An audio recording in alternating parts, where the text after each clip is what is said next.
Autism को medical भाषा में ऑटिज्म स्पेक्ट्रम डिसऑर्डर कहा जाता है। ये बीमारी जन्म से ही होती है। ये एक ह्यूमन बिहेवियर के डेवलपमेंट से संबंधी बीमारी है। इसमें पीड़ित व्यक्ति को बातचीत करने में, पढ़ने लिखने में, रोजमर्रा के काम करने में और समाज से मिलने जुलने में परेशानियां आती है। इस बीमारी में पीड़ित व्यक्ति का दिमाग साधारण व्यक्ति के मुकाबले अलग तरीके से काम करता है। साथ ही ऑटिज्म के लक्षण सभी मरीजों में अलग अलग देखने को मिलते हैं। इतना ही नहीं, इसका कोई कंप्लीट इलाज भी नहीं है। कुछ स्टडीज में ऐसा देखा गया है कि डायग्नोसिस और इंटरवेंशन ट्रीटमेंट सर्विसेज की जल्द मदद से ऑटिस्टिक लोगों को सामाजिक व्यवहार और नई स्किल सीखने में काफी मदद मिलती है, जिससे वो अपना जीवन बेहतर तरीके से जी सकते हैं।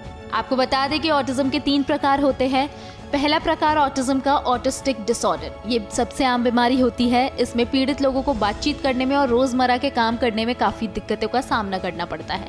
फिर आता है ऑस्पेगरस सिंड्रोम। इसमें पीड़ित का व्यवहार कभी कभी अजीब होता है, लेकिन कुछ खास विषयों में इनकी रुचि बहुत होती है। ये सबसे हल्का ऑटिज्म का प्रकार है। तीसरा और आखिरी प्रकार है परवेसिव डेवलपमेंट डिसऑर्डर। इसमें कुछ खास स्थितियों में ही लोगों को इस डिसऑर्डर से पीड़ित माना जाता है। ऑटिज्म के लक्षणों की बात करें तो आमतौर पर इसके लक्षण 12 से 18 महीने के बच्चे या इससे पहले ही देखने को मिल जाते हैं। नवजात शिशु जब ऑटिज्म का शिकार होता है तो इनमें कुछ ऐसे लक्षण दिखाई देते हैं। दूसरे बच्चों से वो आसानी से घुल मिल नहीं पाते। साथ ही वो ज़्यादातर अकेले रहते हैं। किसी एक जगह पर घंटों तक चुपचाप बैठे रहते हैं। इतना ही नहीं, उन्हें दूसरों से बात करने में दिक्कतें आती है। साथ ही ऐसे बच्चे खुद को नुकसान भी पहुंचाते हैं और तो और किसी काम को बार बार ये करते रहते हैं। ये है कुछ आम लक्षण जो ऑटिज्म पीड़ित बच्चों में आपको देखने को मिलेंगे।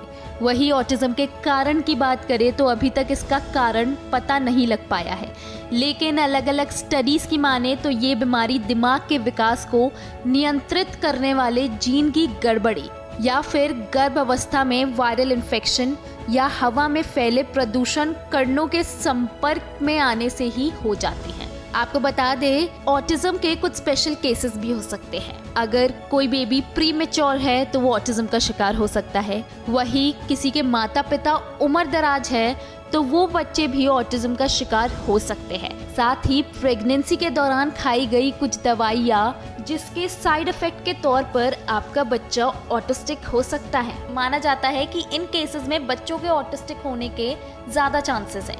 वही इस बीमारी के इलाज की बात करें तो फिलहाल इसका कोई इलाज नहीं है, लेकिन बचपन से इंटरवेंशनल ट्रीटमेंट के जरिए बच्चों को ज़रूरी स्किल सिखाई जाती है।